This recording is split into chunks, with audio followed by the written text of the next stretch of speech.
Welcome back to the King Closer Reacts. I am the King Closer, RJ Bates III. The series where we respond to all of those YouTube shorts, TikToks, and Reels. See if people know what they're talking about or not. Let's get into the first video. What up, fam? Savage in the house. Sprinkling some statistical real estate nuggets on y'all. If you are always marketing consistently and effectively, ABM, always be marketing, in your real estate company, your real estate business, you will increase your closing ratio up to 60%. So always be marketing, because that's freaking huge. Without marketing, you don't have a company.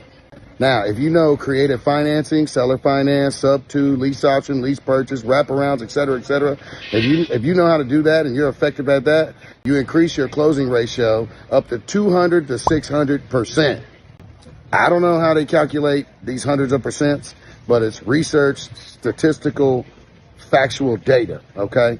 And I can't argue with that. So if you want to learn the creative financing strategy, hit your boy up in the DM, send me a message, drop in the comments. If you got anything else you want to say, like and share this with your real estate homies. I'm the Savage. Holla at your boy. Adios.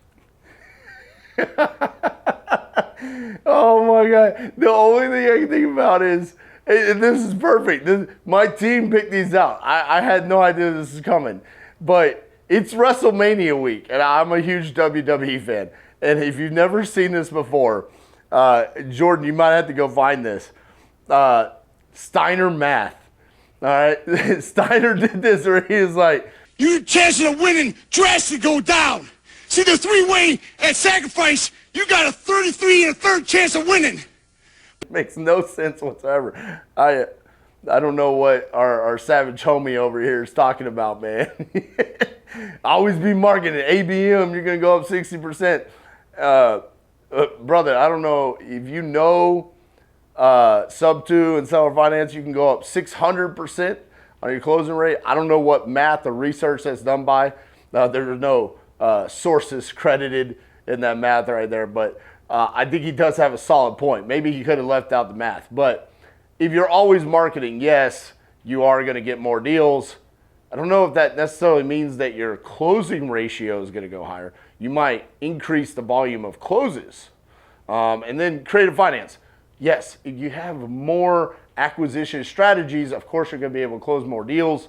The only thing that I say is tread carefully, because those are sophisticated. You do need to understand how to do the paperwork, and also exit strategy first. Your exit strategy should determine what your acquisition strategy is.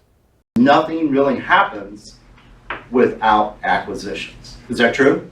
We can be the best marketers in the world. We can generate a ton of leads. If we can't close them, who cares? You got to be able to close the deals.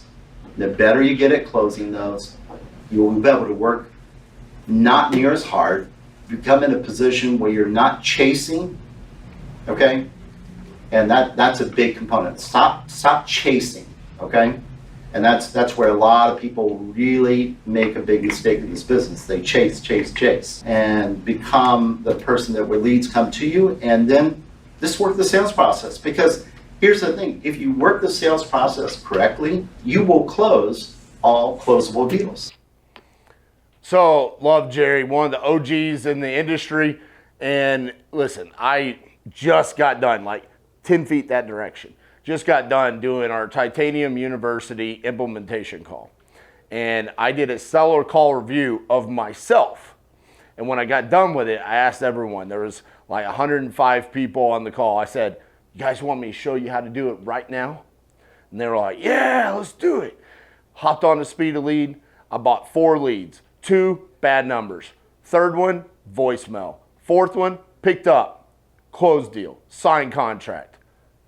Guys, yes, the first reaction that we just had, he was like, ABM, always be marketing. If you do that, it closes your close percentage and all this. But Jerry knows what he's talking about right there. That's the correct mindset. Yeah, marketing is great, but having a sales process and knowing if I've got a closable lead, my process leads to me getting a signed contract. That's all that matters, getting that result. My opinion is, like, do a wholesale deal first. The least amount of risk, and your focus to do a wholesale deal applies to every other investment type in this space. which is you need to find the deal. Need to understand how to negotiate a deal. Need to understand how to put that deal under contract and have the right terms in there and ultimately get it sold to someone else and it actually be a real opportunity that someone else identifies, I can make money from this. And if you can do that, you just learned how to find an actual good deal. That someone else can make money, so if they can make money on it, chances are you can make that money and more on it and repeat it again. So by learning those fundamentals of wholesaling, I think applies to all the other strategies as well. And it's the safest place. So, Mr. Captain America of wholesaling, Dean Rogers. What's up, Dean? I completely agree. I mean, wholesaling, yes, it is the low barrier of entry. Here's the only thing that I would say. Don't think that wholesaling is only for the beginners.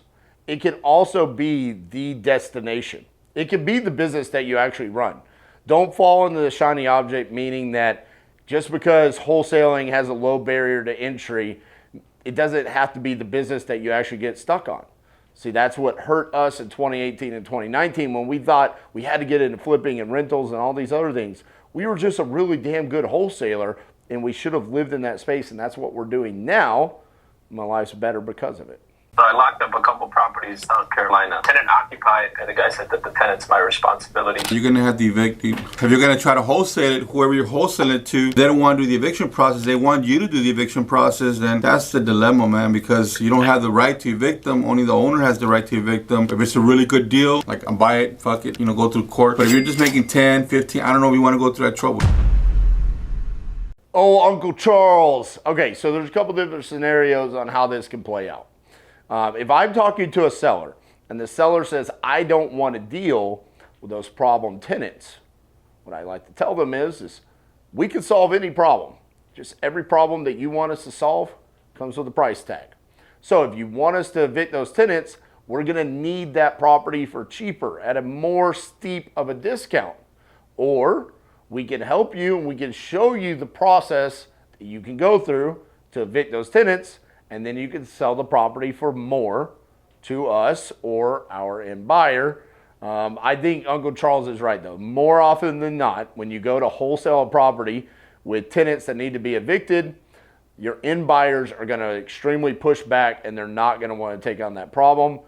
So Uncle Charles, you're absolutely right on that one.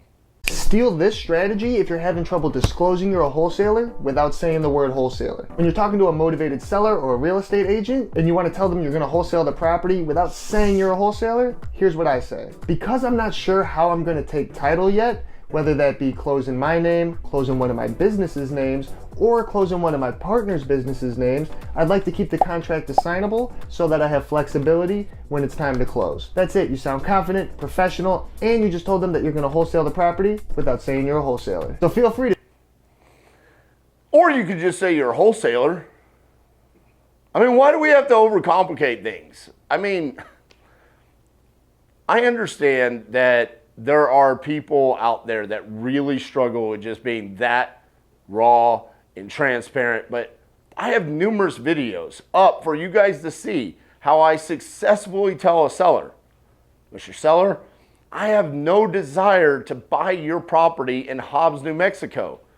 I don't own any properties in Hobbs, New Mexico. I don't flip houses in Hobbs, New Mexico. But what I do have end buyers who flip and own rentals there, and you need this problem solved. I could be a solution for you, and my solution for you is I could be a wholesaler. I can assign my equitable interest in this contract for a fee and solve your problem.